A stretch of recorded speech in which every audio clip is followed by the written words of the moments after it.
మళ్ళీ ఆవిడ గారి చేత వంశవృక్షం నాటిస్తున్నాడన్నమాట. అన్నమాటేంటి?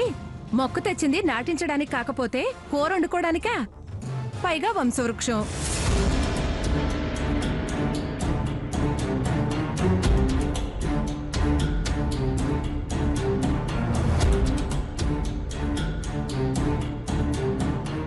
అసలు అర్థం కాని విషయం ఒకటి నా మదిని తొలుస్తూ ఉంది.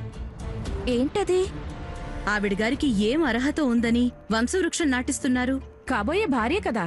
కాబోయేదే గాని కాలేదుగా. ఆ వచ్చిన సంస్థానం వాళ్ళు ఏ అభ్యంతరం చెప్పకుండా పెద్దలు దీవించినట్టు అని చెప్పి మెచ్చుకుని వెళ్ళారుగా.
వాళ్ల కుళ్ళు బుద్ధి బయటపడింది.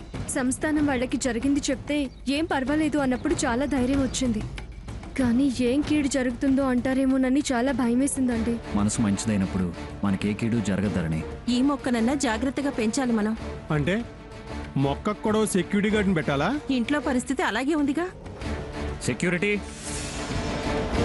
సార్, నువ్వు గేట్ దగ్గర ఉండి వచ్చేవాళ్ళని పోయేవాళ్ళని గమనించడమే కాదు, ఈ రోజు నుంచి ఈ మొక్క బాధ్యత కూడా నీదే.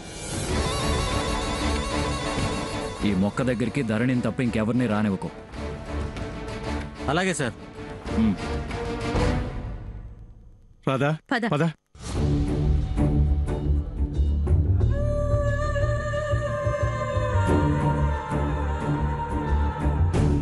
ధరణి, నాకు స్ట్రాంగ్ కాఫీ తెచ్చిపెట్టవా? అలాగే.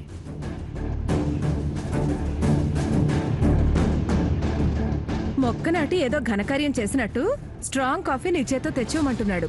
మనకి చంపడం ఘనకార్యం, వాళ్ళకి నాటితే ఘనకార్యం.